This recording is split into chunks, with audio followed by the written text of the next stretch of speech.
Congress party భారత ప్రజాస్వామ్యం మీద గతంలో అనేక సందర్భాల్లో చేసిన కామెంట్స్, ఇవాళ ఎవరినో గెలిపించడానికి బైడెన్ మోడీకి వ్యతిరేకంగా ఈ డబ్బు భారత్కి పంపించారా అని ట్రంప్ చేసిన కామెంట్స్ ఒకసారి కాదు వరుసగా 3 రోజులు ఆయన రిపీట్ చేస్తూ మన దేశంలో పరిస్థితి ఏంటి, మన దగ్గర ఓటర్లను మనం పెంచుకోవద్దా, వేరే దేశాలకు ఇవ్వడం ఏంటి అని ఇలా ఎందుకని ఈ రకమైన కామెంట్స్ వస్తున్నాయి. నిజంగానే భారతదేశంలో ప్రజాస్వామ్యాన్ని విషయంలో అంతర్గతంగా మనం ఎన్నన్నా చేసుకోవచ్చు, ఎన్నన్నా చర్చించుకోవచ్చు, కానీ విదేశీ జోక్యం ఎంతవరకు సమంజసం, నిజంగానే ఇది జరిగిందా, దీని మీద ఒక డీటెయిల్డ్గా ఒక అనాలిసిస్ చేద్దాం అనుకుంటున్నాను ఈరోజు. నాతో పాటు డి పాపారావు గారు, ప్రముఖ రాజకీయ విశ్లేషకులు, వారు జాయిన్ అవుతున్నారు. Sanjay Pulipaka garu, is expert in international affairs, వారు జాయిన్ అవుతున్నారు. అలాగే కాసేపట్లో G L Swathi, political analyst and international అఫైర్స్లో కూడా వారికి ప్రవేశం ఉంది, వారు కూడా జాయిన్ అవుతారు. రైట్, పాపారావు గారు, నేను ఉపోద్ఘాతంలో చెప్పినట్టుగా United states agency for international development, USAID అనే సంస్థ భారతదేశానికి ఇప్పుడున్న ప్రభుత్వానికో ఇప్పుడున్న ప్రధానమంత్రికో వ్యతిరేకంగా గతంలో పనిచేసిందా? దానికోసం భారతదేశానికి డబ్బు రూపంలో, అంటే మన భారతదేశంలో మన వాళ్ళు ఖర్చు పెట్టిన డబ్బు 1000 కోట్లు ఎన్నికలు ఖర్చు పెట్టడం, అలా చూస్తే 182 కోట్లు తక్కువగా కనిపిస్తుంది. కానీ అమెరికా నుంచి ఎందుకు నిధులు ఇక్కడికి పంపించాల్సి వచ్చింది? టు బి స్టార్ట్ విత్, అంటే ఇక్కడ ఒకటి పంపించిందా అంటే అమెరికా స్వభావం దృష్ట్యా అమెరికాకి ఇతర దేశాల వ్యవహారాల్లో జోక్యం చేసుకోవటం చాలా చిన్న వ్యవహారం. డబ్బులు పంపటం 185 కోట్లు 189 కోట్లు పంపటం అనేది అమెరికా చేసుకునే జోక్యాల తరహా చూస్తే చాలా చిన్న వ్యవహారం కాబట్టి వాళ్ళు జోక్యం చేసుకుంటారంటే ఆశ్చర్యం లేదు. రెండోది, అప్పుడు మోడీకి వ్యతిరేకంగా ఈ డబ్బులు పంపించారంటే అయి ఉండొచ్చు. ఎందుకంటే బిడెన్ ట్రంప్ ప్రత్యర్థులు, రిపబ్లికన్ పార్టీ డెమోక్రటిక్ పార్టీ ప్రత్యర్థులు. దానిలో ముఖ్యంగా ట్రంప్ అమెరికా అధ్యక్షుడిగా పోటీ చేయబోతున్నాడు అనేది అప్పటికే క్లారిటీ ఉంది. ట్రంప్ నేతృత్వంలోని రిపబ్లికన్ పార్టీకి భారతదేశంలోని బీజేపీకి దగ్గర సంబంధాలు ఉన్నాయి పార్టీల పరంగా. వీళ్ళు గతంలో కూడా చెప్పినట్టు ఇక్కడి నుంచి బీజేపీ ప్రతినిధులు రిపబ్లికన్ పార్టీ సమావేశాలు, వాళ్ళ పార్టీ సమావేశాలు జరిగేటప్పుడు వెళ్ళటం అనేది ఆనవాయితీగా జరుగుతున్న వ్యవహారం.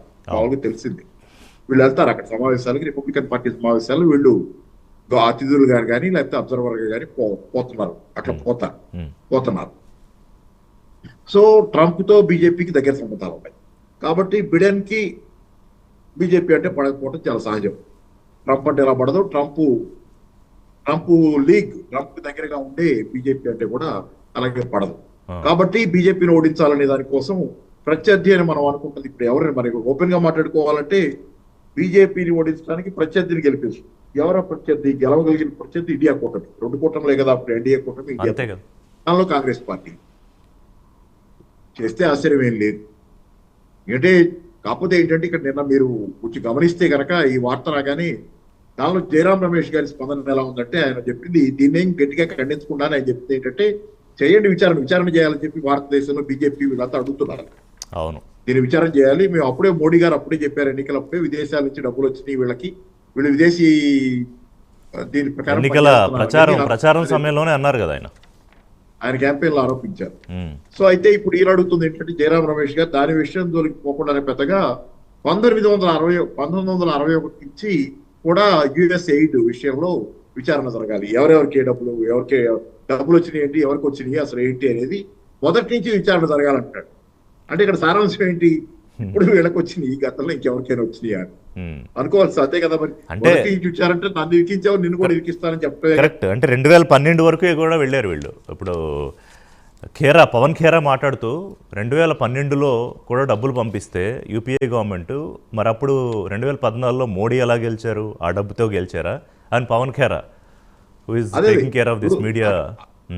అమెరికాలో ఏ పార్టీ అధికార స్థానంలో ఉంటే ఆ పార్టీకి దగ్గర వాళ్ళు భారతదేశంలో ఉన్న వాళ్ళకి పంపుకోవడం జరుగుతుందా అనే సందేహం మనకి మానదు. ఎందుకంటే 1961 నుంచి విచారిద్దామంటే మరి ఇప్పుడు అందుకనే ఏంటంటే వీళ్ళు ఒకళ్ళొకళ్ళు నేరారోపణ చేసుకోవడం తప్పితే. కాకపోతే ఏంటంటే దురదృష్టం ఇక్కడ మీకు ఇది ఎలక్షన్ కమిషన్ కి ఎన్నికల్లో ఓటింగ్ శాతానికి పెంచడం అనేది మాత్రమే వార్తల్లో రాలా. ఎన్నికల్లో ఓటింగ్ శాతం పెరిగితే ఆల్వేస్ ఎవరికి లాభం? అంటే ఎమికబుల్ గా దానికి అంటే అంటే ఎమికబుల్ గా ప్రూవ్ కూడా కాలేదు కదా పాపారావు గారు. ఇప్పుడు ఓటింగ్ పర్సంటేజ్ పెరిగితే ఖచ్చితంగా అది ప్రతిపక్షానికి లాభిస్తుంది అనేది ఇట్స్ నాట్ ఎమికబుల్ ఫ్యాక్ట్ కదా. అలా అయినప్పుడు జరిగింది. ఉంటారు అలా ఓటింగ్ యాంటీ యాంటీ ఇన్కంబెన్సీ ఉన్నప్పుడు ఓటింగ్ పెరుగుద్దని వాళ్ళు అంచనా జనరల్ ఏదో అంచనా ఉంటాయి కదా, సేఫాలజీ ప్రకారం కొన్ని అంచనాల ప్రకారం ఓటింగ్ పర్సెంటేజ్ పెరిగితే అది ఆటోమేటిక్ గా బీజేపీ ప్రత్యర్థి కూటమికి దక్కడం, వాళ్ళు గెలవడం అనేది ఆశించుంటారు. దాంతో పాటుగా ఏంటంటే ఇక్కడ మీకు ఈ ఎలక్షన్ కమిషన్ కి ఇవ్వటం నిధులు అదే కాదు, ఎందుకంటే నిన్నటి నుంచి మోడీ 2-3 రోజుల నుంచి ట్రంప్ అంటది ఏంటంటే వాళ్ళకి వాళ్ళని మనమే వాళ్ళ ఎన్నికల కోసం మనమే డబ్బులు ఇవ్వకన్నా వాళ్ళ దగ్గర డబ్బులు బాగానే ఉన్నాయి అంటాడు. ఉన్నాయి, పైగా మన సంగతి మనం చూసుకోవాలి కదా, మన ఓటర్ల సంగతి ఏంటి అన్నాడు. అది ఒకటి, దానిలో అసలు ఇంకో భాగానికి వస్తారు, అసలు బాగా ఒకటి మాట్లాడదాం. ఒకసారి సంజయ్ గారితో కూడా మాట్లాడాక పాపారావు గారు ఇంకా చాలా డిస్కస్ చేయాలి, ఇందులో చాలా డీప్ రీసెర్చ్ చేయాలి, మనం చేసే ప్రయత్నం చేద్దాం. సంజయ్ గారు నమస్కారం అండి. సో ఈ యుఎస్ఐడ్ వ్యవహారం భారతదేశానికి డబ్బులు ఇస్తూ ఉంటే కనుక ప్రభుత్వ సంస్థలకు కానీ ప్రభుత్వేతర సంస్థలకు కానీ ఎన్జిఓలకు కానీ భారతదేశ ప్రజాస్వామ్యాన్ని పరిరక్షించడంలోనూ లేకపోతే ఓటర్ల సంఖ్య పెంచడంలో టర్న్అవుట్ విషయంలో వాళ్ళకి ఇంట్రెస్ట్ ఏంటి? అలాగే ట్రంప్ దీన్ని వరుసగా 3 రోజుల నుంచి ఎందుకు ప్రస్తావిస్తున్నారు? అండ్ కిక్ బ్యాక్ స్కీమ్ అనే పదం ఎందుకు వాడారు? ఎవరి కిక్ బ్యాక్, ఎందుకు కిక్ బ్యాక్? అదే అండి, మీరు చెప్పినట్టు కరెక్ట్గా చెప్పినట్టు లాస్ట్ 3 days ఆర్ 3 times చూసుకుంటే కనుక డొనాల్డ్ ట్రంప్ చాలా క్లియర్గా చెప్పడం జరిగింది. $21 million పంపిస్తున్నాము, లేదా పంపించడం జరిగిందా పంపిస్తున్నామా అన్న దాని మీద ఇంకా స్పష్టత లేదు. మొత్తానికి అట్లా మాట్లాడుతున్నప్పుడు ఒకసారేమో ఒక కిక్ బ్యాక్ స్కీమ్ అన్నారు, ఇంకోసారి ఆయన వాడిన పదజాలం ఏంటంటే trying to get somebody else elected అన్నాడు. అంటే ఇంకోళ్ళు ఎవరినో గెలిపించడానికి మనం ప్రయత్నం చేశామా అన్నది వాడటం జరిగిందండి. యాక్చువల్గా చూస్తే దీంతో మనకి దేశంలో ఫారిన్ ఇంటర్ఫీరెన్స్ ఏమైనా నడిచిందా మొన్న జరిగిన జనరల్ ఎలక్షన్స్లో అని చాలా చర్చ నడుస్తుంది. మన రాజకీయాల్లో చూసుకుంటే చాలా కాలంగా ఫారిన్ ఇన్ఫ్లుయెన్స్ ఉంది, లేదా కాంగ్రెస్ ఇందిరాగాంధీ కూడా చెప్తుండేది ఫారిన్ హ్యాండ్ ఉండేది అని. అది చాలా కాలంగా నడుస్తుందండి. కానీ this is the first time that ఒక జాతీయ అధ్యక్షుడు, ముఖ్యంగా సూపర్ పవర్కి చెందిన అధ్యక్షుడు డొనాల్డ్ ట్రంప్ బహుశా మేము ఇంటర్ఫీర్ అయ్యామో అన్నట్టు మాట్లాడటం జరుగుతుందండి. ఇంతకుముందు రష్యాకి సంబంధించి మిత్రుకిన్ ఆర్కైవ్స్ అండ్ బుక్స్ వచ్చాయి, దానిలో కనుక మనం చూసుకున్నట్టయితే అది జరిగిందా లేదా అని ఒక అనుమానం ఉండేది, కేజీబీ ఇన్ఫ్లుయెన్స్ నడిచిందా దేశంలో అని. కానీ ట్రంప్ విషయానికి వచ్చేసరికి చాలా విచిత్రంగా అమెరికా రాష్ట్రపతి మాట్లాడుతున్నారు ఈసారి. అంటే ప్రీవియస్ అడ్మినిస్ట్రేషన్స్తో పోల్చుకుంటే మేము వేరు, మేము hour policies will be different అని చెప్పడం జరుగుతుందండి. మీరు ఇందాక అడిగిన మంచి ప్రశ్న, ట్రంప్ ఇలా ఎందుకు చేస్తున్నారు అని. ఇండియానో లేదా బంగ్లాదేశ్ రాజకీయాలను ఉద్దేశించి ఆయన కమెంట్స్ చేయట్లేదండి. ప్రేక్షకులు గమనించాల్సింది ఏంటంటే ఇది వాళ్ళ అంతర్గత రాజకీయంలో మనం యాక్సిడెంటల్గా వస్తున్నామండి. ట్రంప్ ఎప్పటి నుంచో చెప్తోంది ఏంటంటే అమెరికాలో గవర్నమెంట్ ఎక్స్పెండిచర్ చాలా ఎక్కువగా ఉంది, గవర్నమెంట్ డెట్ ఎక్కువ ఉంది. ఇవన్నీ ఎందుకు ఉన్నాయి అంటే గవర్నమెంట్ ఎఫిషియన్సీగా పనిచేయట్లేదు, ఎఫిషియెంట్గా పనిచేయట్లేదు, అన్నెసెసరీ ఎక్స్పెండిచర్స్ చేస్తోంది. అందుకని ఎలాన్ మస్క్ ఆధ్వర్యంలో department of government efficiency DOGE అని స్టార్ట్ చేయడం జరిగింది. ఆ తరుణంలో ఇవన్నీ తీసుకొస్తున్నారు. ఇవన్నీ తీసుకొస్తున్న తరుణంలో వరుస పెట్టి ఆయన లిస్టు చదువుతున్నాడు, ఏ ఏ దేశాల్లో మనం అన్నెసరీగా ఖర్చులు చేస్తున్నాం, వేటికి ఖర్చులు చేస్తున్నాం. ఇదే కాదండి, ఆఫ్ఘనిస్తాన్, ఉగాండా, ఇలా చాలా దేశాలు, బంగ్లాదేశ్, మన చుట్టుపక్కల దేశాల్లో కూడా ప్రభుత్వం డబ్బులు ఖర్చు పెడుతున్నట్టు వస్తుంది. ఇవన్నీ ఈ అమెరికన్ పాలిటిక్స్లో ఇంతకుముందు ప్రభుత్వం ధనాన్ని లేదా వాళ్ళు జనరేట్ చేసిన రెవెన్యూస్ కానివ్వండి, ట్యాక్సెస్ కానివ్వండి, ఎలా వేస్ట్ చేయటం జరిగింది అనే దాని మీద నిరూపించడానికి డెఫినెట్లీ సంజయ్ గారు, అది నేను ఇందాక స్టార్టింగ్లోనే చెప్పినట్టుగా వాళ్ళు అంతర్గతంగా ఏ నిర్ణయాలు తీసుకుంటున్నారు, వాళ్ళ గవర్నెన్స్లో ఏం మార్పులు చేసుకుంటున్నారు అనేది భారతదేశంగా మనకి సంబంధం లేదు. భారత్ అమెరికా మధ్య ద్వైపాక్షిక సంబంధాలు ఎలా ఉండాలి, మన ఫారెన్ అఫైర్స్ ఏంటి వరకే మనకి కావాల్సింది. కానీ మన పర్సెప్షన్ నుంచి చూస్తే, ఇండియన్ పర్సెప్షన్ నుంచి చూస్తే ఏంటంటే భారతదేశంలో ఎన్నికలు, భారతదేశంలో ప్రజాస్వామ్యం, అతిపెద్ద ప్రజాస్వామ్య దేశమైన భారత్లో ఎన్నికలు అతిపెద్ద క్రతువు. ఇంకే దేశంలోనూ ఇన్ని కోట్ల మంది, దాదాపు సుమారు 100 కోట్ల మంది దాకా ఎన్నికల్లో పార్టిసిపేట్ చేయడం అనేది జరగదు. అండ్ స్టాటిస్టిక్స్ కూడా చెప్తాను నేను, అంటే కంపారిటివ్లీ అమెరికాలో ఓటింగ్ పర్సంటేజ్ 2024లో ఎంత, 2020లో ఎంత, మన దగ్గర ఎంత అనేది. కానీ ఇది ఒక ఏమంటారు దీన్ని, ఒక ప్రమాద హెచ్చరిక. ఎందుకంటే అమెరికా లాంటి ఒక అగ్రరాజ్యానికి సంబంధించిన దేశాధినేత ట్రంప్ సాక్షాత్తు ఎవరినో గెలిపించాలని, ఎవరికో వ్యతిరేకంగా పనిచేయడానికి డబ్బు వెళ్ళినట్టుంది అంటే మీరు అన్నట్టు ఇందాక పాపారావు గారు అన్నట్టు Modi plus Trump, Biden plus రాహులా? Is that question is coming up? అంటే American Swathi garu, good evening. Sorry somebody Hi, Rishi. Yeah Good Sanjay evening. Garu, Sanjay garu, Swathi garu, I will come back to you. Sanjay garu, please continue. Yeah America కానీ ఒక సూపర్ పవర్ కానీ పాలిటిక్స్ లో interfere అవుతోంది అన్నది this is not the first time అండి. చారిత్రాత్మకంగా తీసుకుంటే కోల్డ్ వార్ టైంలో కూడా రష్యన్స్ కానివ్వండి, అమెరికన్స్ కానివ్వండి, వివిధ దేశాల్లో వాళ్ళు they try to influence politics, open గా ఇంటర్వ్యూన్ అయ్యారు కూడా. వియత్నాం లో చూసాం, ఆఫ్ఘనిస్తాన్ లో చూసాం, లేదా ఈస్టర్న్ యూరోప్ లో చూసాం. అదే కాదు, ఒక నిమిషం ఒకటి యాడ్ చేస్తాను సంజయ్ గారు ఒకటి యాడ్ చేస్తాను. మీకు ఎందుకంటే దారుణమైన ఇంటర్ఫిరెన్సెస్ ఉన్నాయి. చిలీలో అలండి, చిలీలో 1971 అనుకుంటా, ఐ రిమెంబర్. ఆయన అలండి అనే వ్యక్తి ఫస్ట్ టైం ప్రపంచంలో ఒక కమ్యూనిస్ట్ దేశంలో ఒక రాష్ట్రంలో వచ్చింది, కేరళలో ఫస్ట్ టైం కమ్యూనిస్ట్ పార్టీ అధికారంలో, ఒక దేశంలో ఒక భాగం, మొత్తం ఒక దేశంలో ఎలక్షన్లలో అధికారంలోకి వచ్చింది చిలీలో అలండి కమ్యూనిస్ట్ పార్టీ. దాన్ని కూల్చేయడానికి సైనిక తిరుగుబాటు చేసి అలండిని ఆయన అధ్యక్ష స్థానం అంటే ఆ సీట్లోనే చంపేసి, ఆయన నేను ఇక్కడి నుంచి కథలను నన్ను ప్రజలు నింపుతారంటే ఆయన చంపేసి ఫినోచెట్ అనే సైనిక నియంత్రణ ప్రభుత్వాన్ని తెచ్చింది అమెరికా. ఇట్లాంటి ఎన్నో దారుణాలు ఒకటి కాదు. సో ఇప్పుడు మనం భారత్ యాంగిల్లో మాట్లాడుతున్నాం కాబట్టి సంజయ్ గారు మీరు ఫినిష్ చేయండి. I will go to Swathi garu. Swathi garu, request you to just fix your frame అండి. సంజయ్ గారు, సారీ, స్వాతి గారు కొద్దిగా if you just go little backwards. This is fine అండి. Thank you. Sanjay garu. So cold war time నుంచి అంటే 1947-50s నుంచి ఇది నడుస్తోందండి. కాకపోతే ఈ మధ్య కాలంలో ఒక కొత్త డైమెన్షన్ వచ్చిందండి. అంటే మనం పార్టీలకు అతీతంగా ఆలోచించి స్ట్రక్చర్ ఆఫ్ పాలిటిక్స్ కనుక చూసినట్టయితే, సోషల్ మీడియా వచ్చినప్పటి నుంచి ఈ పాలిటిక్స్ ని వేరే దేశాలు ఇన్ఫ్లుయెన్స్ చేయటం అన్నది చాలా ఎక్కువగా ఆందోళన, కన్సర్న్స్ కనబడుతున్నాయండి. ఉదాహరణకి ఇజ్రాయెల్లో జరిగిన ఎలక్షన్స్ లో ఇరాన్ ఇన్ఫ్లుయెన్స్ చేసిందా, లేదా 2016లో యుఎస్ ప్రెసిడెన్షియల్ ఎలక్షన్స్ జరిగినప్పుడు రష్యా ఇన్ఫ్లుయెన్స్ చేసిందా, లేదా బ్రెక్సిట్ ఎలక్షన్స్ ఇన్ఫ్లుయెన్స్ అయ్యాయా, లేదా ఈ మధ్య కాలంలో కెనడా ఎలక్షన్స్ లేదా కెనడియన్ పాలిటిక్స్ లో చైనా ఇన్ఫ్లుయెన్స్ ఉందా, యూరోపియన్ వాటిల్లో ఏమన్నా వేరే దేశాలు. ఇప్పుడు ఈ మధ్య కాలంలో యూరోపియన్స్ కంప్లైంట్ చేస్తున్నారు, ఎలాన్ మస్క్ ట్విట్టర్ వాడుకుని జర్మనీలో ఎలక్షన్స్ అవుట్కమ్ మారుస్తున్నారేమో అన్న అనుమానం కూడా వ్యక్తపరుస్తున్నారు. సో పాలిటిక్స్ లోనే ఒక స్ట్రక్చరల్ చేంజ్ వచ్చింది సోషల్ మీడియా రావడంతో. ఇంతకు ముందు స్ట్రక్చరల్ చేంజ్ పాలిటిక్స్ లో వచ్చిందా? పాలిటిక్స్ లో జరుగుతున్న స్ట్రక్చరల్ చేంజెస్ సోషల్ మీడియా ద్వారా ప్రపంచానికి తెలుస్తున్నాయా? రెండు టూ వే అండి. రైట్, టూ వే జరుగుతోంది. ఎందుకంటే ఈ సోషల్ మీడియా రావటం వల్ల కేవలం ఒక 50 మంది 100 మంది దేశం బయట కూర్చొని, లేదా శత్రు దేశాలు అవ్వండి, ఎవరినైనా అవ్వండి. నేను 2015-16లో నా స్నేహితుడు కలిసి ఒక ఆర్టికల్ రాశానండి. డెమోక్రసీస్ కి ముప్పు ఉంది, ఇది రాకపోతుంది, ఇవన్నీ మనం తయారవ్వాలి, రెడీ అవ్వాలి అని. ఎందుకంటే 2015-16 ఫైనాన్షియల్ ఎక్స్ప్రెస్ లో సైబర్ అటాక్స్ అండ్ డెమోక్రసీ అని రాశానండి. I will share that later. So ఏమవుతుందంటే, చైనా, రష్యా ఇలాంటి దేశాల్లో సోషల్ మీడియా కంట్రోల్డ్ గా ఉంటుంది కాబట్టి వేరే దేశాలు ఇన్ఫ్లుయెన్స్ చేయలేవాళ్ళు. అలాంటిది ఇండియా లేదా అమెరికా కానివ్వండి, యూరోప్ కానివ్వండి, ఇవన్నీ డెమోక్రసీస్ అవటం వల్ల, సోషల్ మీడియా ఫ్రీగా రన్ అవటం వల్ల it becomes very easy for external interference. Right. Swathi garu, I want your intervention here. ఇక్కడ స్వాతి గారు పొలిటికల్ అనలిస్టే కాకుండా అంటే ప్రేక్షకుల కోసం చెప్తున్నా. స్వాతి గారు తను సివిల్ సర్వెంట్స్కి లేకపోతే సివిల్ ఆస్పిరెంట్స్ కూడా తను క్లాసెస్ తీసుకుంటూ ఉంటారు, అండ్ జర్నలిస్ట్గా కూడా వర్క్ చేశారు. So into so many aspects, and foreign అఫైర్స్లో కూడా షీఈ్ ఎక్స్పర్ట్. సో స్వాతి గారు, ఈ మొత్తం వ్యవహారాన్ని ఎట్లా చూడాలంటే, భారతదేశం ప్రజాస్వామ్యం, అమెరికా కానీ లేదా ఏదన్నా ఒక దేశం ఒకవేళ బలమైన దేశం అయితే కనుక, is that so easy to interfere అండి?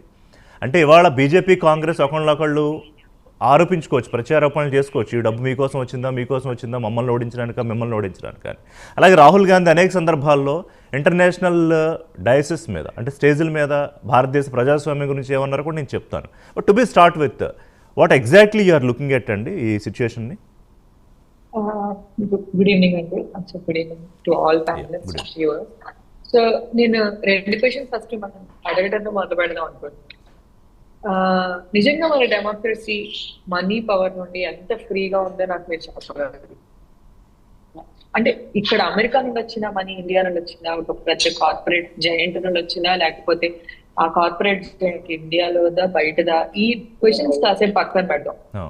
మన డెమోక్రసీలో మనీ ప్రభావితం చేయడం అనేది ఎంత ఫ్రీక్వెంట్ అండ్ రెగ్యులర్ గా జరుగుతుందో ఒకసారి మనం నిజంగా చర్చించాల్సిన అవసరం ఉంది. అంటే the cost of Indian election 2014 లోనే ఇట్ వాస్ ఆల్మోస్ట్ 35,000 crores. దానిలో ఇది just 200 crores. Still it's not a small amount, it's still a big amount.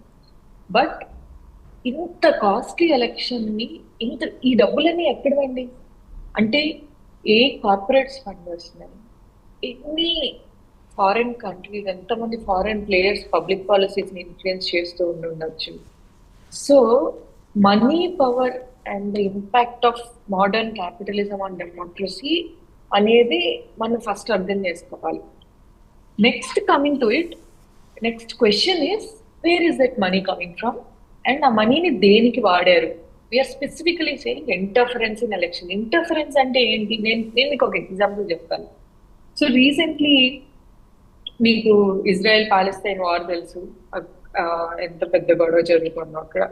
So ఆ కంటెక్స్ట్ లో ఒక కన్సల్టెన్సీ ఫర్మ్, ఒక మీడియా కన్సల్టెన్సీ ఫర్మ్ అమెరికాలోని హౌస్ ఆఫ్ రిప్రజెంటేటివ్స్ అంటే Congress మెన్ని specific గా వాళ్ళ ట్విట్టర్ హ్యాండిల్స్ ని టార్గెట్ చేస్తూ మీరు ఆ వార్ లో ఇందుకోసం పాలస్తీన్ కి సపోర్ట్ చేయకూడదు, ఇందుకోసం ఇజ్రాయెల్ కి సపోర్ట్ చేయాలి అని చెప్పి వీడియోస్, ఫొటోస్ స్పెసిఫిక్ గా ఆ కాంగ్రెస్ పీపుల్ కి మాత్రమే పోస్ట్ చేశారు. So that is a highly targeted political campaign. దాన్ని ఇంటర్ఫరెన్స్ అనొచ్చు.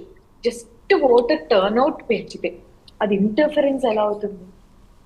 ఇంటర్ఫరెన్స్ అంటే ఏంటంటే ఈ పర్టికులర్ గ్రూప్ వచ్చి ఓట్ చేస్తే, ఈ ఏరియాలో వాళ్ళు వచ్చి ఎక్కువ నెంబర్ లో ఓట్ చేస్తే ఈ పర్సన్ ఓడిపోతారు అని నాకు తెలిసి నేను వాళ్ళ మీద కరెక్ట్ గా ఇన్వెస్ట్ చేస్తాను. అంటే నేను పొలిటికల్ స్వాతి గారు మీ వాయిస్ బ్రేక్ అవుతుంది. మీ వాయిస్ వినిపిస్తుందా? Yeah please. సో మీకు ఏదైనా ప్రాబ్లం ఉంటే నేను ఒకసారి బయటకు వెళ్ళి వస్తాను. వేరే ప్లేస్ నో కొంచెం లౌడ్ గా మాట్లాడండి అండ్ ఫ్రేమ్ కూడా ఎక్కువ కదులుతోంది. Please take care of that. Thank you. Okay. So నేను అంటుంది ఏంటంటే పొలిటికల్ క్యాంపెయిన్ అనేది ఎంత హైలీ టార్గెటెడ్ గా ఉంది అన్న దాన్ని బట్టి దాన్ని ఇంటర్ఫరెన్స్ అనాలా లేదా అనేది మనం డిసైడ్ చేయాలి.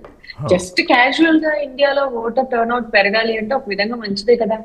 ఎందుకంటే మన అర్బన్ ఏరియాస్ లో 60% నుంచి బయటకు వచ్చేట్లేదు. మన ఢిల్లీలో 60% ఏంటండి. సో ఒక నిమిషం, ఇండియాలో ఒక చిన్న పాయింట్ నేను అది క్లారిఫై చేశాక యూ కెన్ క్వశ్చన్. సో నేను అంటుంది ఏంటంటే when we are saying interference exactly ఆ స్పెండింగ్ ఎక్కడికి వెళ్ళింది అది ఇన్వెస్టిగేట్ చేయాల్సిన అవసరం ఉంది. అది లేదు అని నేను అనట్లేదు. ఎందుకంటే otherwise we are vulnerable to foreign interference. అది కరెక్ట్ ఏమీ కాదు. కానీ ఫారెన్ ఇంటర్ఫరెన్స్ నిజంగా లేదా అంటే చాలా హాస్యాస్పదం. నిజంగా ఇండియాలో ఆ 35,000 కోట్లు 40,000 కోట్లు ఎలక్షన్ ఫండ్ ఎక్కడి నుండి వస్తున్నాయి అని తీస్తే అప్పుడు అసలు ఇంటర్ఫరెన్స్ ఎవరిది ఉందో, ఎంత మందిది ఉందో ఆ ఫండ్. మిక్సింగ్ ఇక్కడ పాపారావు గారు అంటే రెండు విషయాల్ని కలుపుతున్నామా? ఇప్పుడు స్వాతి గారు రేస్ చేసిన అంశం ప్రకారం ఎస్ ఐ అగ్రీడ్, భారతదేశంలో ఎన్నికల కోసం ఖర్చు అయ్యే డబ్బు 60,000 కోట్ల, 70,000 కోట్ల, 1,00,000 కోట్ల అంటే అఫీషియల్ రిపోర్ట్స్ కొన్ని ఉంటాయి, మనకు తెలిసి ఏం జరుగుతుందో ఆ విషయమును. బట్ ఒక వేరే దేశం, అది అమెరికా అవనండి, ఇంకో దేశం అవనండి, ఆ దేశం నుంచి భారతదేశంలో ఓటర్ల యొక్క అవేర్నెస్ పెంచడానికి, ఓటర్ టర్న్అవుట్ పెంచడానికి నిధులు ఇవ్వడం రెండు ఒకటేనా పాపారావు గారు? అంటే ఇక్కడ ఒకటిసారి ఇది మీరు అల్టిమేట్ గా either it is Biden or Trump, ఎవరైనా they take care of their own interest. America interest వాళ్ళు చూసుకుంటారు, నో డౌట్. వాళ్ళు వేరే దేశంలో జోక్యం చేసుకుంటున్నారంటే వాళ్ళ ఉద్దేశం అల్టిమేట్ గా when they are spending money, particularly ఇది బిజినెస్ ఓరియంటేషన్ లాగా ఉన్నప్పుడు ఖచ్చితంగా ట్రంప్ ఓరియంటేషన్ ఒకలాగా ఉంటుంది. ఇండియాలో ఉండే గవర్నమెంట్ ఇలాంటి గవర్నమెంట్, ఇలాంటి వాళ్ళు నాకు ఉండాలనేది ఆ మైనర్ చేంజ్.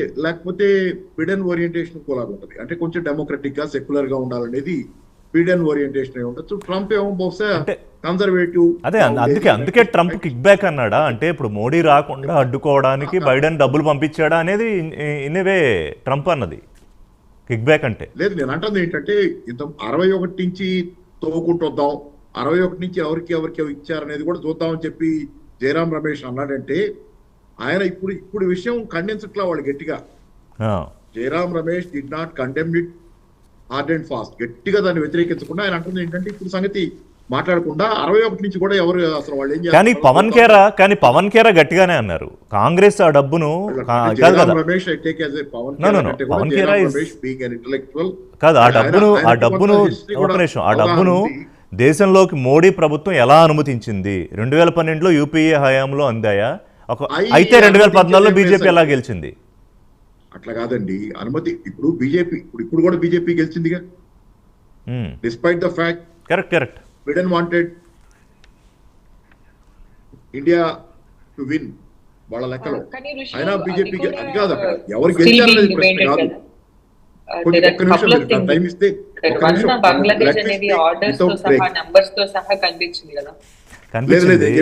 అంటే కాదు ఇప్పుడు నా పాయింట్ ఏంటంటే ఇక్కడ పాపారావు గారు బంగ్లాదేశ్ అయినా ఇప్పుడు బంగ్లాదేశ్ విషయంలో కూడా సరే బంగ్లాదేశ్ ప్రభుత్వంలో కూడా చర్చ జరుగుతుంది కదా. అంటే నన్ను కంటిన్యూస్ గా మాట్లాడిస్తే కొంత పాయింట్ వస్తుంది, మళ్ళీ బ్రేక్ వస్తే అది పోయి మళ్ళీ బంగ్లాదేశ్ కూడా ఇంట్రెస్టింగ్ ఉండదు. నాకు తెలిసినంతలో నాకు కనపడుతుంది ఒకటే సార్, నేను చెప్పేది ఒకటి. 61 నుంచి అంటే వాళ్ళ అధికారం డెమోక్రాట్స్ అధికారంలో ఉన్నప్పుడు వాళ్ళకి కంపాటిబుల్ గా ఉన్న వాళ్ళకి వాళ్ళ వేవ్ లెంత్ ఉన్న వాళ్ళకి ఇస్తున్నారు. రిపబ్లికన్స్ ఉంటేనో లేకపోతే ట్రంప్ లాంటి వాళ్ళు ఉంటేనో ఇంకో వాళ్ళకి ఇస్తారు. ఇది ట్రంప్ బాధ అంతా ఏంటంటే తన మిత్రుడికి వ్యతిరేకంగా డబ్బులు ఇచ్చారని అనుకోవాలి మనం. ఇది దాని ఆ బాధ ప్లస్ కూడా ఏంటి ఇందాక సంజయ్ గారు చెప్పినట్లుగా ఈరోజు వాళ్ళ అడ్మినిస్ట్రేషన్ లో కాస్ట్ కటింగ్ లో ఉన్నారు కాబట్టి దానిలో భాగంగా మాట్లాడాడు. కానీ దాని రిపర్కషన్స్ భారతదేశంలో వేరేగా ఉంటాయి. దాని రిపర్కషన్స్ ఎలా ఉంటాయి? మన దేశం వాళ్ళకి పైగా మీకు చెబుతుంది ఎక్కడ ఎలక్షన్ లో ఓటింగ్ పెంచడానికి కోసమే కాదు ఇచ్చిందని. కొన్ని పేపర్లు చూడండి, అన్ని పేపర్లు చదివితే మీకు కనపడేది ఎన్జిఓలకు వచ్చినాయి అంటే కొంత డబ్బులు అయ్యి సమ్ ఇండివిజువల్స్ కూడా వచ్చి అది ఇంపార్టెంట్ మీకు ఎలక్షన్ కమిషన్ కి ఇవ్వటం కాదు. పెంచడానికి మోస్ట్ ఇంపార్టెంట్ ఈస్ ఎన్జిఓలకు వచ్చినాయి ఆ డబ్బులు ప్లస్ కొంతమంది ఇండివిజువల్స్ కి వచ్చినాయి. దాని మీద ఇప్పుడు విచారణ లిస్ట్ అంతా పంపాను నేను. రణ్ధీర్ జైస్వాల్ అదే ఆయన కామెంటే MEA minister of external affairs spokesperson అన్నది అదే, ఇట్స్ డీప్లీ ట్రబ్లింగ్ అంటే ఆందోళనకరంగా ఉంది, దీని మీద విచారణ చేస్తామంటే. మీరు చూడండి, నేను నా వ్యక్తిగతంగా నేను హైదరాబాద్ లో గమనించిన అనుభవాలు చెబుతాను. I don't blame all the NGOs, కానీ చాలా మంది ఎన్జిఓలు they are with Rahul Gandhi. ఆ రోజు భారత్ జోడో యాత్రలో ఇదంతా వాళ్ళు దే క్యాంపెయిన్ ఫర్ ఆల్మోస్ట్ కొంతమంది ఎన్జిఓలు అందరినీ నేను అంటలా, they campaign for Rahul Gandhi. వాళ్ళ ఎక్స్ట్రీమ్ లెఫ్ట్ భావాలు ఉన్న వాళ్ళు కూడా ఎన్జిఓలు పెట్టుకున్న వాళ్ళు చాలా మంది they went with Rahul Gandhi ఈసారి ఎలక్షన్ అప్పుడు. స్టేట్ లో కూడా కేసీఆర్ కి వ్యతిరేకంగా వాళ్ళ పాత్ర సంజయ్ గారు. నేను చెప్తుంది ఒకటే ఇక్కడ మీకు. నేను చెప్పేది ఏంటంటే ఇదంతా మీకు దీనిలో ఏం కనపడుతుంది మీకు? అసలు మామూలు పద్ధతిలో అయితే ఇద్దరు విధానాల్లో తేడా లేదు. Congress or BJP excepting for secular non secular other nuances తేడా తప్పితే ఇద్దరు విధానాల్లో ఇద్దరు. రాహుల్ గాంధీ కూడా ఎప్పుడు భారత్ జోడో యాత్ర అన్నాడు, పరస్పరం ప్రేమించుకోండి, ప్రేమ దుకాణం ఓపెన్ చేస్తున్నాను అన్నాడు తప్పితే బీజేపీకి భిన్నమైనటువంటి ఆర్థిక విధానాలు ఎప్పుడు రాహుల్ గాంధీ చెప్పాల. ఈ మొత్తం ఎలక్షన్ క్యాంపెయిన్ లో ఎప్పుడు రాహుల్ గాంధీ బీజేపీ విధానాలు ఇలా దేశాన్ని నష్టపరిచినాయి కాబట్టి దీనికి ప్రత్యామ్నాయంగా నా విధానాలు ఇవి అని చెప్పి చెప్పాల. విధానాల్లో మాత్రం ప్రత్యామ్నాయం లేదు. పైన న్యూయెన్సెస్ లో తేడా అంటే ఏంటంటే వీళ్ళిద్దరు తోలుబొమ్మల ఆట ఆడిస్తున్నారు. అటు రిపబ్లికన్స్ అధికారంలో ఉంటే వాళ్ళకి అనుకూలమైన వాళ్ళ ట్రంప్ లాంటి వాళ్ళు, బిడెన్ అధికారంలో మొన్న ఉన్నాడు కాబట్టి తనకు అనుకూలం. ఇది ప్రపంచవ్యాప్తంగా అమెరికా ఆడుతున్న గేమ్ లో భాగం.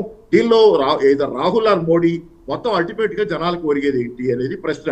ఈ విధానాల్లో మార్పులు ఎందుకంటే డీప్ క్రైసిస్, ఎంప్లాయ్మెంట్ క్రైసిస్ లో ఉన్నాం, ఇన్ఫ్లేషన్ లో ఉన్నాం, చాలా ఎకనామిక్ ప్రాబ్లమ్స్ పెరుగుతున్నాయి దేశంలో, మిడిల్ క్లాస్ పోతుంది, దెబ్బతింటుంది. ఇట్లాంటి విషయాల్లో మీకు ఆల్టర్నేటివ్ పాలసీస్ ఏంటి, ఈ పాలసీస్ ని ఎలా మార్చాలి? అది ఒక ఆస్పెక్ట్ పాపారావు గారు. సో ఇంటర్నల్ గా భారతదేశ ఆర్థికాభివృద్ధితో లేకపోతే పేదల జీవన విధానం పెరగడమో లేకపోతే జీడిపియో ఇదంతా భారతదేశంలో అంతర్గతంగా మనం చేసుకునే చర్చ.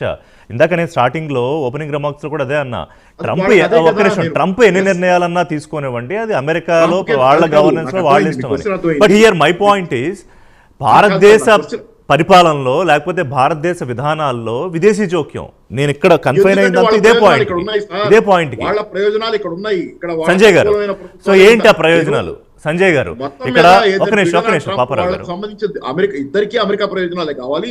రెండు రకాల పద్ధతుల్లో కావాలి. న్యూయెన్సెస్ లో తేడా, వాళ్ళిద్దరు అమెరికా ప్రయోజనాలు చూసుకుంటారు. So, భారతదేశంలో వీళ్ళు ఉండాలా, వాళ్ళు okay. అల్టిమేట్ గా వీళ్ళిద్దరిలో ఎవరైనా సరే అమెరికా కోసమే పనిచేయాలా అనేది. అల్టిమేట్ గా ఇప్పుడు ట్రంప్ వెళ్ళాడు అమెరికా, మోదీ గారు వెళ్ళారు అమెరికా. $500 బిలియన్ల వ్యాపారం పెంచాలి అమెరికాతో అన్నారు. అమెరికా అసలు ఏ ఉత్పత్తి చేయకుండా అమెరికా వ్యాపారం ఎలా పెరుగుద్ది? అమెరికా ఉత్పత్తి చేస్తుంది ఒకటి ఆయుధాలు, రెండోది ఇప్పుడు ఆయిల్ ఉత్పత్తి, ఆయిల్ పెంచుతా ఉంటున్నాడు. ఆ ఫ్రాకింగ్ ద్వారా ఆయిల్ రావాలి, చాలా కాస్ట్లీ ఆయిల్ అది. ఫ్రాకింగ్ ద్వారా అమెరికా ఆయిల్ తీయాలంటే ఎత్తు లేయర్స్ క్రస్ట్ లోంచి తీయాలి, ఫ్రాకింగ్ ద్వారా తీయాలి, కాస్ట్లీ. అవి రెండే అమెరికాకు ఉన్నాయి ఉత్పత్తి. కోవిడ్ టైంలో చూశారు కదా, మాస్కులు కూడా లేవు వాళ్ళకి, వాళ్ళ దగ్గర ఏమీ లేదు, జీరో. మనం మళ్ళీ కాదు డిబేట్ అవుతున్నాం సంజయ్ గారు, డిబేట్ అవుతున్నాం పాపారావు గారు, డిబేట్ అవుతున్నాం సంజయ్ గారు. వ్యాపారం చేయాలనుకుంటాడు అంటగట్టి. సంజయ్ గారు, ఇక్కడ ఏంటంటే క్లియర్గా ఇవాళ బీజేపీ వర్సెస్ కాంగ్రెస్ పార్టీ, అది మాలవీయ మాట్లాడినా బీజేపీ నుంచి, లేకపోతే అక్కడ పవన్ కేరా మాట్లాడినా, జయరాం రమేష్ ఇండియన్ ఎక్స్ప్రెస్ చేసిన పోస్ట్ని ఇది భారత్ కాదు బంగ్లాదేశ్ దాని ప్రోగ్రాం కోసం చేసిన కార్యక్రమం ఏంటది, అమర్ ఓట్ అమర్ కోసం 2022లో వచ్చిన దాన్ని ఏం చెప్పినా కూడా ఇక్కడ హైలైట్ అవుతున్న పాయింట్ ఏంటంటే అమెరికా నుంచి భారతదేశంలో ఎవరికో వ్యతిరేకంగా ప్రభుత్వానికో లేకపోతే ఎన్జిఓలకో డబ్బులు వచ్చాయా? ఇది కీలకమైన పాయింట్. యా, మీరు ఇందాక చాలా మంచి ప్రశ్న అడిగారండి. ఇప్పుడు దీనికి రిలేటెడే ఏంటి ప్రయోజనాలు, వాళ్ళకి వచ్చే ప్రయోజనాలు ఏంటి అని. అంటే బయట నుంచి డబ్బులు వస్తే ఎవరికి వెళ్తే వాళ్ళకి ఏంటి ప్రయోజనాలు, జరిగే ప్రయోజనాలు ఏంటి అని దాన్ని 3 లేయర్స్గా చూడొచ్చండి. ఒకటి సిద్ధాంతపరంగా చూడొచ్చండి. ఉదాహరణకి మీరు కోల్డ్ వార్ టైంలో తీసుకుంటే, అమెరికా రష్యా కొట్టుకుంటున్న సమయంలో గ్రీన్ రివల్యూషన్ వచ్చిందండి మన దేశంలో. అమెరికన్ హెల్ప్తో గ్రీన్ రివల్యూషన్ వచ్చింది. దానివల్ల అగ్రికల్చరల్ సెక్టర్లో, వ్యవసాయ రంగంలో ఉత్పత్తి బాగా పెరిగిందండి. ఓకే, అది ఎందుకు చేశారు అమెరికన్స్ అంటే వాళ్ళకి సిద్ధాంతపరమైన ప్రయోజనాలు కావాల్సి వచ్చింది. అప్పుడు వాళ్ళు ఏమనుకున్నారంటే ఆ తరుణంలో ఇండియాలో వ్యవసాయ రంగంలో ప్రొడక్టివిటీ తక్కువ ఉంటే కమ్యూనిజం వస్తుంది, కాబట్టి మనం మార్చాలి, కాబట్టి గ్రీన్ రివల్యూషన్ చేశారు. అంటే దానిలో పార్టిసిపేట్ చేసి మనతో కొలాబరేట్, అది ఒక లెవెల్ ఆఫ్ ప్రయోజనాలు అండి. రెండో లెవెల్ ఆఫ్ ప్రయోజనాలు ఏంటంటే గవర్నమెంట్ స్ట్రక్చర్స్ని ఎలా మార్చొచ్చు అని. ఉదాహరణకి మనం సరళీకృత విధానాలు, లిబరలైజేషన్ ప్రోగ్రామ్ స్టార్ట్ చేసినప్పుడు చాలా మంది వెస్టర్న్ ఇన్స్టిట్యూషన్స్ కానీ ఆర్గనైజేషన్స్ కానీ గుడ్ గవర్నెన్స్ మోడల్ ఫ్రేమ్వర్క్ మీద రాష్ట్రాలు ఇవన్నీ ఎట్లా పనిచేయాలని మీద నడిచిందండి. 3 ప్రయోజనాలు ఇస్ డైరెక్ట్ ప్రయోజనాలు, బిజినెస్ ఓరియంటెడ్ ప్రయోజనాలు, కాంట్రాక్ట్స్ రావటం అది. సో ఒక ఫండింగ్ వెళ్తున్నప్పుడు ఇన్ని విధాలుగా నడుస్తుందండి ఆలోచన. అంటే మనం ఎందుకు ఫండ్ చేస్తున్నాము అని వీటిల్లో ఒకదానికి ఏదో ఒకదానికి టార్గెట్ చేస్తున్నారు. మీరు చెప్పింది మాత్రం వాస్తవం. వివిధ దేశాలు ఎక్స్టర్నల్ ఎయిడ్ ఇస్తాయి, డెవలప్మెంట్ ఆర్థిక అభివృద్ధి కోసం సహాయం చేస్తాయి, అవన్నీ చేయొచ్చు, తప్పేం లేదు. కానీ డైరెక్ట్గా పాలిటిక్స్లో ఇంటర్ఫియర్ కాకూడదు. ఉదాహరణకి మన భారతదేశం కూడా ఈ బడ్జెట్లో 25-26 బడ్జెట్ చేసుకుంటే మనం భూటాన్కి 2000 కోట్లు ఇస్తున్నామండి, నేపాల్కి 700 కోట్లు ఇస్తున్నాం, మాల్దీవ్స్ 600 కోట్లు ఇస్తున్నాం. కానీ ఇవన్నీ తీసుకుంటే పాలిటిక్స్లో మనము క్లియర్ డెవలప్మెంటల్ ప్రోగ్రామ్స్ అండి. నేను తిరిగి వచ్చాను నేపాల్, వాటిల్లో చాలా చక్కటి డెవలప్మెంటల్ యాక్టివిటీస్కి, స్కూల్స్, చిన్న చిన్న బ్రిడ్జెస్ లేదా మెగా ప్రాజెక్ట్స్, ఆయిల్ పైప్ లైన్స్కి వాటికి మనం చేసామండి ఇండియా నుంచి నేపాల్కి. వాటికి ఇవి ఖర్చు పెట్టడం జరుగుతోంది, అది మనకు కూడా మంచిది. కానీ మనకి India developmental aid and political interference 2 different అండి. అంటే అభివృద్ధి కోసం చేస్తున్న సహాయము, పొలిటికల్ ఇన్ఫ్లుయెన్స్, రాజకీయంగా ప్రభావం పెంచుకోవటం కోసం చేసే ధన సహాయం 2 వేరు అండి. అమెరికా వాళ్ళది ఏంటంటే సిద్ధాంతపరంగా వాళ్ళు డెమోక్రసీ పెంచాలి అని, ఆ డెమోక్రసీ అనేది ఏంటో వాళ్ళు కూడా డిఫైన్ చేస్తూ ఉంటారండి. మనం చెప్పేది ఏంటంటే, ఉదాహరణకి ప్రణబ్ ముఖర్జీ గారు ఒకసారి విజిటింగ్ ఫారెన్ డెలిగేషన్ కి చెప్పారు, ప్రజాస్వామ్యం అనేది ఒక ఎక్స్పోర్టబుల్ కమాడిటీ కాదు, ఎగుమతి చేసే, ఉత్పత్తి చేసే కమాడిటీ కాదు, వేరే దేశాల్లో మేము ఇంటర్ఫియర్ కాము అని చెప్పడం జరిగిందండి. సో బ్రాడ్ గా చూసుకుంటే దేర్ ఇస్ అ ఫిలాసఫీ. ఇప్పుడు మీరు అన్నట్టు ఆ ప్రజాస్వామ్యంలో కూడా బాగా చెప్పారు మీరు. అంటే భారతదేశంలో ప్రజాస్వామ్యం, అమెరికాలో ప్రజాస్వామ్యం 2 వేరువేరుగా ఉంటాయి. If you look in to very detailed అనాలిసిస్లోకి వెళితే. అవునండి. ఎస్. అండ్ ఇందాక పాపారావు గారు ప్రస్తావించినట్టే జయరాం రమేష్ గారు ఒక వైట్ పేపర్ రిలీజ్ చేయండి అని కేంద్రాన్ని అడిగారు. స్వాతి గారు, సంజయ్ గారు, మీది ఫినిష్ అయిపోయిందా పాయింట్? అదే చెప్తున్నానండి. సో మీరు చెప్పబోయే పాయింట్కే రిలేటెడ్ అండి. డెవలప్మెంటల్ ఎయిడ్ అలౌ చేయొచ్చండి, కానీ పొలిటికల్ ఇంటర్ఫీరెన్స్ పాసిబిలిటీస్ ఉన్న వాటి మీద మనం ఇంకాస్త తీవ్రంగా వాటి మీద పరిశీలించి ముందుకు వెళ్లాల్సిన అవసరం ఉంది. స్వాతి గారు, ఇప్పుడు వైట్ పేపర్ రిలీజ్ చేయమని జయరాం రమేష్ డిమాండ్ చేస్తున్నారు కేంద్రాన్ని ఎప్పుడెప్పుడు ఎంతెంత వచ్చింది, గవర్నమెంట్స్కి ఎంత వచ్చింది, ఎన్జిఓస్కి ఎంత వచ్చిందని. ఇదొక ఆస్పెక్ట్ అయితే రాహుల్ గాంధీ సెంట్రిక్గా ఇప్పుడు ఇది ఎందుకు మారిందంటే ఆయన పదే పదే బైడెన్ గవర్నమెంట్ ఉన్నప్పుడు యుఎస్ వెళ్ళడము, అక్కడ ఇప్పుడు ఎందుకు వెళ్ళట్లేదు అనో ఒక ప్రశ్న. రెండోది మార్చిలో ఒకసారి, జూన్లో ఒకసారి 2023, అంతకుముందు 2021లో జర్మనీ వెళ్ళినప్పుడు పదే పదే ఆయన క్షీణిస్తోన్న భారతదేశ ప్రజాస్వామ్యము, లేకపోతే హక్కులు, లేకపోతే వెనక్కి ఎలా వెళ్ళిపోతోంది మళ్ళీ, ఇవన్నీ కూడా ప్రస్తావించడం మీద ఇప్పుడు ఈ డాట్స్ అన్ని కనెక్ట్ చేసుకుంటే can we draw a picture? అంటే పొలిటికల్ గా ఏ పిక్చర్ అయినా డ్రా చేయొచ్చు. Political narrative I'm asking political only.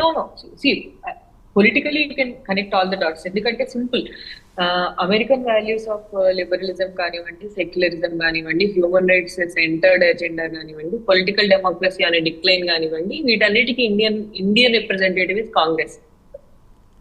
మనం యాక్సెప్ట్ చేసినా చేయకపోయినా బీజేపీని కాంగ్రెస్ అటాక్ చేసే పాయింట్స్ ఇవే. ఇండియాలో డెమోక్రసీ క్షీణించిపోతుంది, హ్యూమన్ రైట్స్ అన్ని డిక్లైన్ లో ఉన్నాయి, మైనారిటీస్ అనే వాళ్ళు భయపడుతున్నారు, సెక్యులరిజం అనేది వెనకబడుతూ ఉంది. ఇవి popular points of Congress and the left in India. వాటిని అమెరికా వాటికి beacon of democracy in the world కదా. అంటే మొత్తం మోడర్న్ లిబరల్ వాల్యూస్ అన్నిటికీ America and democratic party in America అనేది వాటికి సింబల్స్. సో వీళ్ళ మధ్య ఒక అలైన్మెంట్ ఉందా లేదా అనేది పెద్ద డిబేట్ ఏం కాదు. అంటే పొలిటికల్లీ మనం డాట్స్ కనెక్ట్ చేయొచ్చు. కానీ నేను ఇందాక రేజ్ చేసిన పాయింట్ ఎందుకు నేను అంత స్పెసిఫిక్ గా మాట్లాడుతున్నానంటే, మనం ఇంటర్ఫరెన్స్ అనేది ఏది అనేది చాలా చాలా ఇంపార్టెంట్ కేటగరైజ్ చేయడం. ఫర్ ఎగ్జాంపుల్ రీసెంట్ గా ఇండియాలో ఉమెన్ రిజర్వేషన్ బిల్ ని ప్రవేశపెట్టారు, పాస్ అయింది. అది ఎప్పుడు ఇంప్లిమెంట్ అవుతుందో తెలియదు. సో 2029కి ఇండియాలో ఎంతో మంది మహిళా లెజిస్లేటర్స్ రాబోతున్నారు అని చెప్పి ఎన్నో దేశాలు ప్రపంచవ్యాప్తంగా జెండర్ ఈక్వాలిటీకి కమిట్ అయిన దేశాలు ఇండియాలోని జెండర్ ఈక్వాలిటీ మీద వర్క్ చేసే ఎన్జిఓస్ కి ఫండ్ ఇస్తున్నాయి. ఎవరైనా ఇండియాలో సర్పంచ్లు వీళ్ళు ఫ్యూచర్ లో ఎమ్మెల్యేలు అవ్వాలి అని ప్రిపేర్ అవుతుంటే వాళ్ళకి ట్రైనింగ్ ఇవ్వండి, పొలిటికల్ స్కిల్స్ కి తయారు చేయండి అని. ఇది ఇంటర్ఫరెన్స్ అంటామా?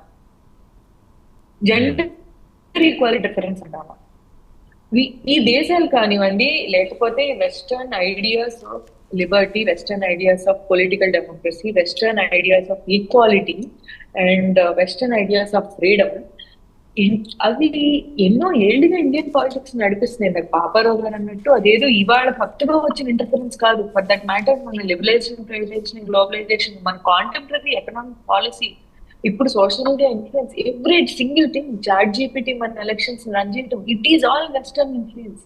అంటే వెస్టర్న్ టెక్నాలజీస్, వెస్టర్న్ భావజాలం, వెస్టర్న్ ఎకనామిక్ పాలసీస్, మొత్తం contemporary research in political science, contemporary research. మన Gandhi western educated, Ambedkar western educated, Nehru western educated, ఎంతో మంది ఇండియన్ ఇంటెలెక్చువల్స్ ఇప్పుడు నీతి ఆయోగ్ హెడ్స్ కానివ్వండి, లేకపోతే మన ఆర్బీఐ గవర్నర్స్ కానివ్వండి, ఐఏఎస్ అందరూ వెస్టర్న్ ఎడ్యుకేటెడ్.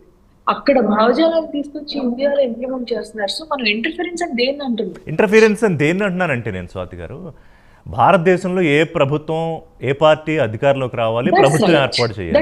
ఎగ్జాక్ట్లీ. ఇప్పుడు అందుకే దీన్ని you have to just see in two different. Exactly.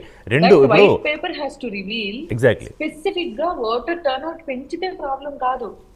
Voter turnout పెరిగితే అది ఒక గుడ్ డెమోక్రసీ యొక్క లక్షణం. అంతే కదా. ఓటర్ టర్న్అవుట్ కానీ ఒక స్పెసిఫిక్ ఏరియాలో ఒక స్పెసిఫిక్ క్యాండిడేట్ ని దించడానికి, అంటే మనం ట్రంప్ మాటలు ఎంత సీరియస్ గా తీసుకోవాలనేది కూడా ఆలోచించాలి కదా. ఎస్, ఆయన చాలా మాట్లాడతారు, అందులో ఎన్ని మనం సీరియస్ గా తీసుకుందాం. ఒకవేళ అండ్ 200 crores అనేది ఎంత పెద్ద అమౌంట్? అండ్ నో ఇక్కడ కాదు, ఇక్కడ 200 crores, 2 crores, 2000 crores కాదు స్వాతి గారు.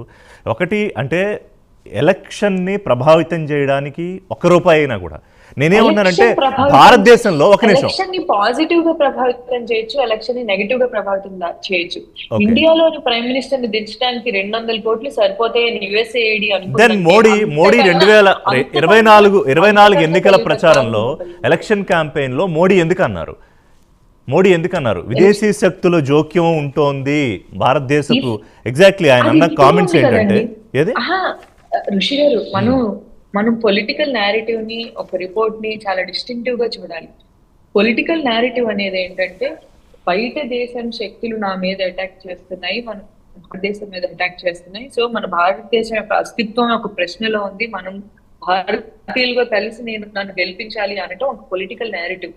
ఎందుకంటే రకరకాల దేశాల స్పైస్, ఇందాక సార్ వాళ్ళు చెప్పినట్టు రకరకాల దేశాల ఎయిడ్స్, ఇప్పుడు డెవలప్మెంట్ ప్రాజెక్ట్స్ ఉన్నాయండి. ఒక 2,000 కోట్లు 5,000 కోట్లు చైనా శ్రీలంకకి అప్పు ఇచ్చింది. ఆ తర్వాత శ్రీలంక దివాలా తీసింది.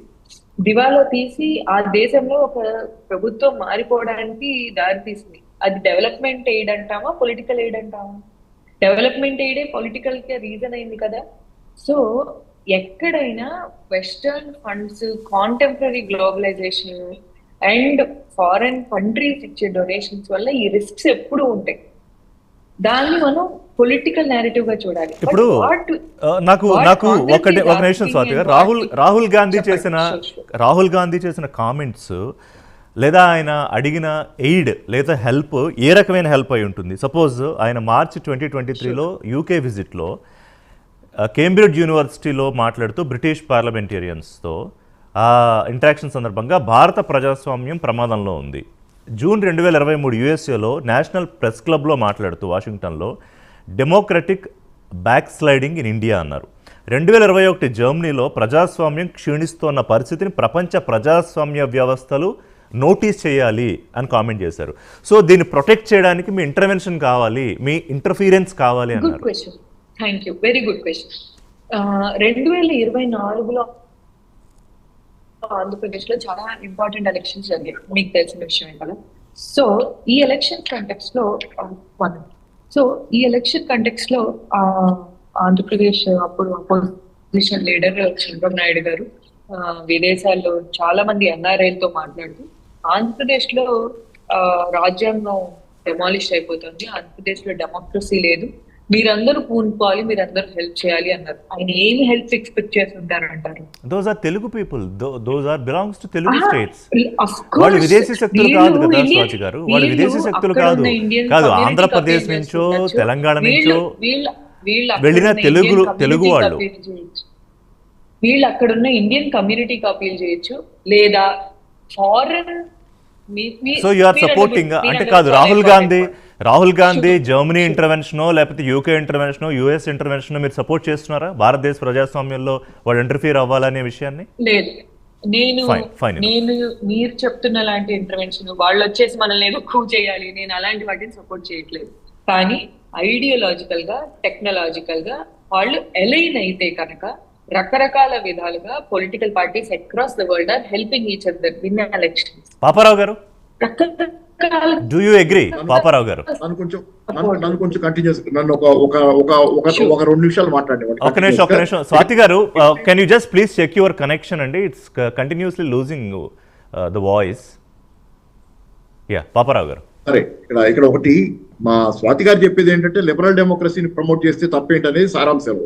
అది బ్రీఫ్ గా చెబుతున్నాండి, నా ఎక్కువ ఆమెను కోట్ చేయదలుచుకోలేదు, కానీ అంత టైం కూడా మనం ఎందుకు దాన్ని బట్టి. కాకపోతే నేను చెప్పేది ఒకటి, లిబరల్ డెమోక్రసీని ప్రపంచవ్యాప్తంగా ప్రమోట్ చేసే పేరుతోనే ఇరాక్ లో సద్దాం హుసేన్ చంపేసి ప్రభుత్వాన్ని కూల్చేసి ఏం తెచ్చారు?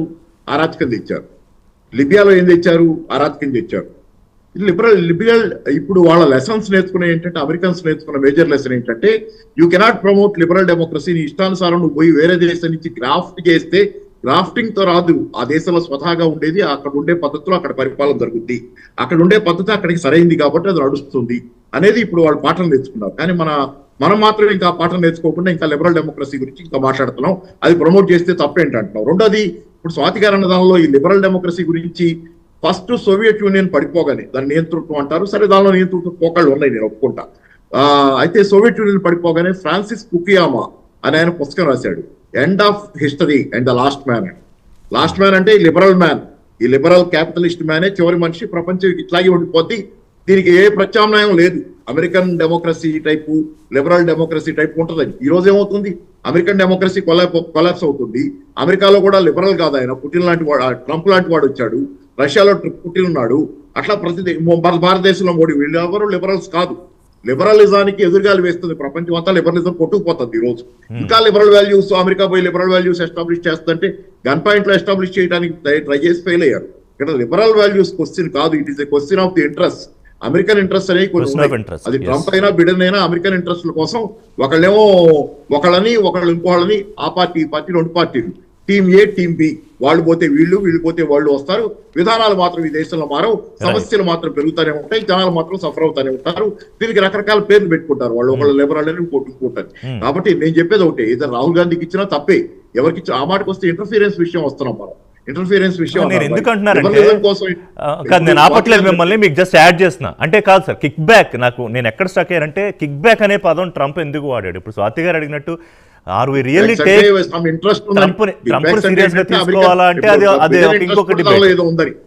బిడెన్ ఇంట్రెస్ట్ కూడా దానిలో, కిక్ బ్యాక్ అంటే అవి లంచం తీసుకున్నాడు బిడెన్ అని కాదు, బిడెన్ ఇంట్రెస్ట్ కూడా ఏదో ఉంది దానిలో అని చెప్పదలుచుకున్నాడు. కానీ తన ఇంట్రెస్ట్ తను చెప్పటల్లా, తనకు కూడా ఇంట్రెస్ట్ ఉన్నాయి బీజేపీ గెలవాలనేది. ఆయన ఇంట్రెస్ట్ అయింది, ఈయన ఇంట్రెస్ట్ అయింది. ఒకళ్ళ మీద ఒకళ్ళు దుమ్మెత్తి పోసుకుంటున్నారు, మధ్యలో మనం ఉన్నాం. బయటపడుతున్నాయి వ్యవహారాలు. అది ఇప్పుడు మనకేంటంటే ఆ వికీలీక్స్ పేపర్లు బయటపడ్డాయి కదా, వాళ్ళిద్దరు కొట్టుకుంటుంటే మన వ్యవహారాలు తెలుస్తున్నాయి. కానీ మన ఇంట్లో జరుగుతున్న వ్యవహారం గురించి మాట్లాడుకునేటప్పుడు నేను చెప్పేది ఒకటి, బయట దేశాల జోక్యం ఉండకూడదని స్వాతి గారు అంటున్నారు. నో, వద్దు, అది ఒప్పుకొని ఎట్టుకుని బయట దేశాలు వద్దు అని అన్నారు. అయితే మరి ఇరాక్ లో అమెరికా యుద్ధాన్ని ఏమంటారు? లిబరల్ డెమోక్రసీని ప్రమోట్ చేస్తానని ఇరాక్ లో పోయి లిబియాలో బాంబులు వేసి సర్వనాశనం చేసి లిబియాని గదఫీని చంపేసి ఏం సాధించారు? What did you achieve liberal democracy promotion కోసం? స్వాతి గారు రెస్పాండ్ అవుతారు దీని మీద? నెక్స్ట్ డినై చేసే ఇష్యూస్ కాదు అవన్నీ, అమెరికా క్రియేట్ చేసిన హిస్టారికల్ ఎర్రర్స్. ఆ దేశాలు ఇంకా దానికి సఫర్ అవుతున్నాయి. నేను అందుకని నా పాయింట్ ని మళ్ళీ రిఐటరేట్ చేస్తున్నాను. ఇంటర్ఫరెన్స్ అనేది ఏ విధమైన ఇంటర్ఫరెన్స్, నిజంగా అది ఓటర్లని ఆలోచింపజేసే ఇంటర్ఫరెన్స్ అయితే అలాంటిది ఫండింగ్ ఏజెన్సీస్ ఎన్నో చేస్తున్నాయి. ట్రైబల్ ఏరియాస్ లో ఇప్పుడు ఎడ్యుకేషన్ అని చెప్పి, ఉమెన్ ఎంపవర్మెంట్ అని చెప్పి, జెండర్ ఈక్వాలిటీకి రిలేటెడ్, ట్రాన్స్జెండర్ రైట్స్ కి రిలేటెడ్ రకరకాలుగా ఇండియన్ కల్చర్ ఒక విధంగా ఉంటే ఇండియన్ కల్చర్ కి డిఫరెంట్ గా, కొన్నిసార్లు వ్యతిరేకంగా ఎన్నో ఐడియాస్ ని, కాంటెంపరీ ఐడియాస్ ని అమెరికన్ ఎయిడ్ ఆర్గనైజేషన్స్ ప్రమోట్ చేస్తున్నాయి. ఎన్నో ఎన్జిఓస్ వాటికి వర్క్ చేస్తున్నాయి. ఇది అసలు ఇంకా టిప్ ఆఫ్ ద ఐస్బర్గ్ అనుకోండి నేను చెప్పేది. ఎన్నో వేల కోట్ల. And the other side of the coin అంటే ఇంకా కొన్ని ఎన్జిఓస్ ప్రభుత్వాల బదిలీలు లేకపోతే పార్టీలు గెలుపోవటముల మీద కూడా పనిచేస్తున్నాయా? అలాంటివి కనుక చేస్తున్నట్టు వైట్ పేపర్ లో రివీల్ అయితే నాకు తెలిసి రివీల్ అవ్వదు. ఎందుకంటే అన్ని పార్టీలు దాని బెనిఫిషియరీసే. ఈ పార్టీ ఇప్పుడు పవర్ లో ఉంది కాబట్టి వాళ్ళ గురించి మాట్లాడతారు. కానీ అంత ఫారెన్ ఫండ్ రకరకాలుగా ఇండియాలో ప్లే చేస్తుంది అనేది వాస్తవం. కానీ if we can touch that iceberg, నిజంగా ఎన్నో సీరియస్ ఇష్యూస్ కూడా బయటికి రావచ్చు. ఎందుకు కొన్ని ఇష్యూస్ అసలు ఇండియాలో లేకపోయినా మ్యాసివ్ క్యాంపెయిన్స్ గా అవుతున్నాయి. నిజంగా ఇండియాలో ఆ ఇష్యూకి అంత డెప్త్ ఉండదు. అంటే పబ్లిక్ లో ఉదాహరణకి సేమ్ సెక్స్ మ్యారేజ్ అనుకోండి, నేను ఆ విషయాన్ని చిన్నబుచ్చట్లేదు, నేను ఆ విషయం తప్పు అని అనట్లేదు. కానీ ఆ సేమ్ సెక్స్ మ్యారేజ్ అన్న ఇష్యూ మీద ఇండియాలో జరుగుతున్న క్యాంపెయిన్ కి జరిగే స్పెండింగ్, ఇండియాలో ఎంతమంది అసలు ఆ ఇష్యూ ప్రయారిటీ అని ఆలోచిస్తూ ఉంటారు? మీరు చెప్పండి. అంతకన్నా చాలా ప్రయారిటీ విషయాలు ఉన్నాయి కదా స్వాతి గారు, ఇవాళ చాలా మంది. ఎగ్జాక్ట్లీ. మరి ఆ ఇష్యూ మీద అంత క్యాంపెయిన్ జరుగుతుందంటే ఆ డబ్బులు ఎక్కడి నుండి వస్తుంది? సో ఇలా ఇది పొలిటికల్ ఇంటర్ఫరెన్స్ కాదా? ఆ ఇష్యూ గురించి ఒక 3 నెలల పాటు 2 పార్టీస్ కొట్టుకున్నా, దాని గురించి supreme court substantial amount of time ఇస్తున్నా కూడా ఇవన్నీ కూడా ఇంటర్ఫరెన్సే. మన థాట్ తో, మన పాలిటిక్స్ తో జరుగుతున్నవి డే టు డే. సో నేనంటాను ఏంటంటే ఇవన్నీ కూడా టచ్ చేయాలి.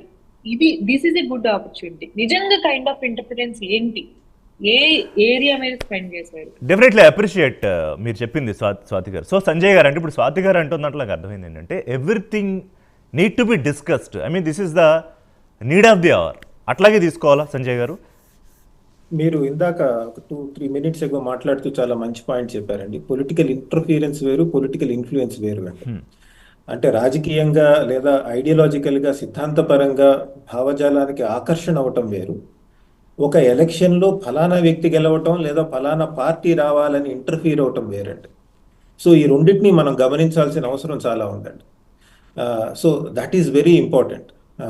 ఇప్పుడు ఎలక్షన్ ఇంటర్ఫీరెన్సెస్ గురించి, వాటి గురించి మాట్లాడాము. సో ఇన్ఫ్లుయెన్స్ ఉంటుందండి.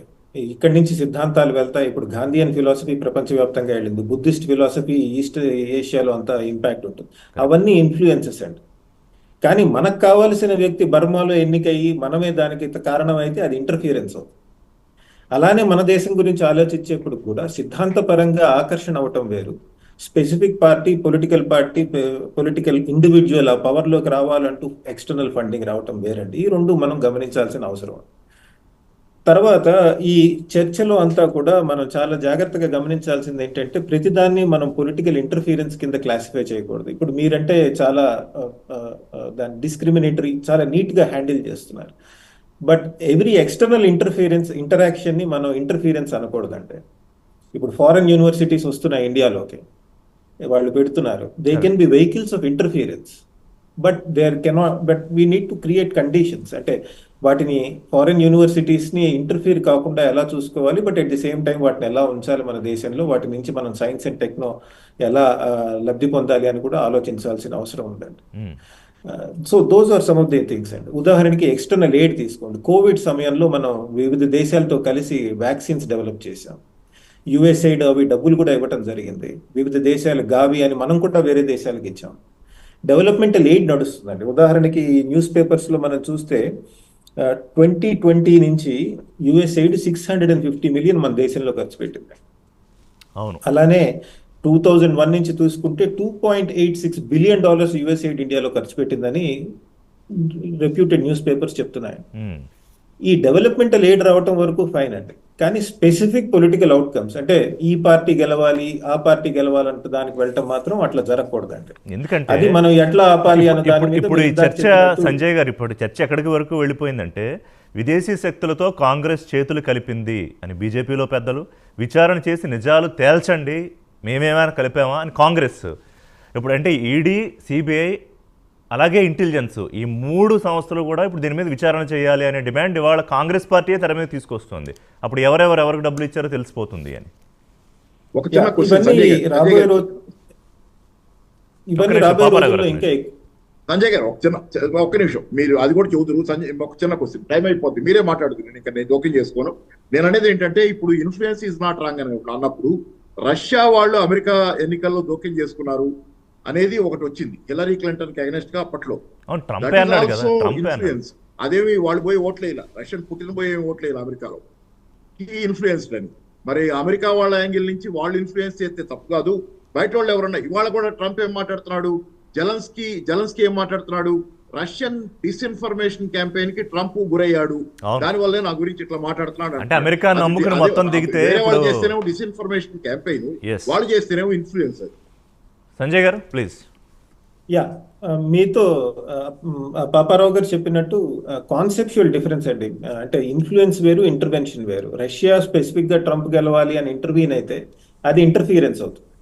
సిద్ధాంతపరంగా ఆకర్షణ చెందటం ఏం జరిగిందనేది కాదు, జనరల్ గా చెప్పండి. ఇంటర్ఫియర్ అయిందా, ఇన్ఫ్లుయెన్స్ చేసిందా, అదొకటి ఆన్సర్, ఎస్ ఆర్ నో. దేశవ్యాప్తంగా ప్రపంచ దేశాల మధ్యలో ఈ మధ్య చాలా నడుస్తుందండి అది. బికాజ్ గవర్నమెంట్ స్పెసిఫిక్ గా ఇన్ఫ్లుయెన్స్ అవుతున్నాయా, సోషల్ గ్రూప్స్ ఇన్ఫ్లుయెన్స్ చేస్తున్నాయా? ఒక్కొక్కసారి ఏమవుతుందంటే వివిధ దేశాల నుంచి ప్రభుత్వం may not be interested, but various social groups influence చేస్తుంటాయి. ఉదాహరణకు ఖలిస్తాన్ మూవ్మెంట్ తీసుకోండి. సెంట్రల్ యుఎస్ గవర్నమెంట్ ఉదాసీనత చూపించింది అనొచ్చేమో, కానీ స్పెసిఫిక్ గా ఇంటర్వ్యూన్ అయింది అన్నది లేదంటే ఇంకా నిర్ధారణ క్లియర్ గా లేదు. ఇండియాలో కూడా సోషల్ గ్రూప్స్ ఎన్జిఓస్ కి డబ్బులు ఇచ్చారు ఇక్కడ అనేది, ఎన్జిఓస్ కు ఇండివిజువల్స్ కు డబ్బులు ఇచ్చారన్నప్పుడు అది సో అంటే ఇప్పుడు సంజయ్ గారు ఇప్పుడు ఇంటర్ఫీరెన్స్ కాలేదు అనట్లేదండి నేను, ఇంటర్ఫీరెన్స్ జరుగుతుంది కాదు, ఒకటి జరుగుతుంది. ఇంకా 5 minutes లో మనం దీన్ని కన్క్లూడ్ చేయాలి. సంజయ్ గారు అండ్ స్వాతి గారు, పాపారావు గారు, ఇక్కడ నా పాయింట్ ఏంటంటే ఒకటి, దీని మీద ఎవరో చెప్పాలి, దీని మీద కేంద్రమే చెప్పాలి. అంటే ఎప్పుడెప్పుడు ఎంతెంత డబ్బు ఏ దేశాల నుంచి, ఆ మాటకు వస్తే కేవలం యుఎస్ఏనా, యుఎస్ది ఒకటే బయటకు వచ్చిందా ఇప్పుడు, లేకపోతే యూకే ఏమైనా ఇంట్రెస్ట్ కూడా చూపించిందా, లేకపోతే ఇంకో దేశం ఏమైనా ఇంట్రెస్ట్ చూపించిందా, ఇవన్నీ బయటికి రావాలి. అంటే జయరాం రమేష్ ఏదైతే కరెక్ట్గా అడిగారో release a white paper please అని, దాని మీద చర్చ జరగాలి. రెండోది నాకు అర్థం కాని విషయం ఏంటంటే, ఆర్ వీ లుకింగ్ అంటే అమెరికాని చాలా పెద్దగా మనం చూసి, అంటే మోడీ ఇప్పుడు 3 సార్లు ప్రభుత్వం ఏర్పాటు చేశారు, కానీ మొన్న మోడీ వెళ్తే అక్కడ కుర్చీ లాగారు, లేకపోతే ఆయన్ని కూర్చోబెట్టారు, లేకపోతే ఆయన పెన్ను పట్టుకున్నారు అని ప్రతి చిన్న విషయాన్ని చాలా పెద్దగా చేసి చూడడం వల్ల ఎంతవరకు ఉపయోగం ఉంది? అండ్ మోదీ వెళ్ళిన తర్వాత నిజంగా భారతదేశానికి ఏం వచ్చింది అనే క్వశ్చన్ కూడా వచ్చింది. మనం అక్కడ ఆయుధాలు కొనుక్కుంటాం, లేకపోతే విమానాలు కొనుక్కుంటాం అన్నాం, లేకపోతే ఎనర్జీ కొనుక్కుంటాం అన్నాం. So what exactly India is getting in return? Conclude చేయండి Sanjay garu. So first point అండి, మీరు మనం ఎక్స్టర్నల్ డొమైన్లో మాట్లాడుతున్నప్పుడు అంటే ఇంటర్నేషనల్ ప్లాట్ఫామ్స్ మీద వాటి మీద వెళ్ళి మాట్లాడుతున్నప్పుడు కొంత అమాయకత్వాన్ని వదులుకోవాల్సిన అవసరం ఉందండి. వెళ్ళి వేరే దేశాల్లో మన దేశం గురించి చెడ్డగా మాట్లాడుతూ ఉంటే వాళ్ళు కేవలం ఏదో దేవుళ్ళు లాగా వచ్చి మన ప్రాబ్లమ్ సాల్వ్ చేసుకుంటారంటాం కరెక్ట్ కాదండి. వాళ్ళు మనం నెగిటివ్ గా మాట్లాడితే అది మన మీద వాడటం జరుగుతుంది.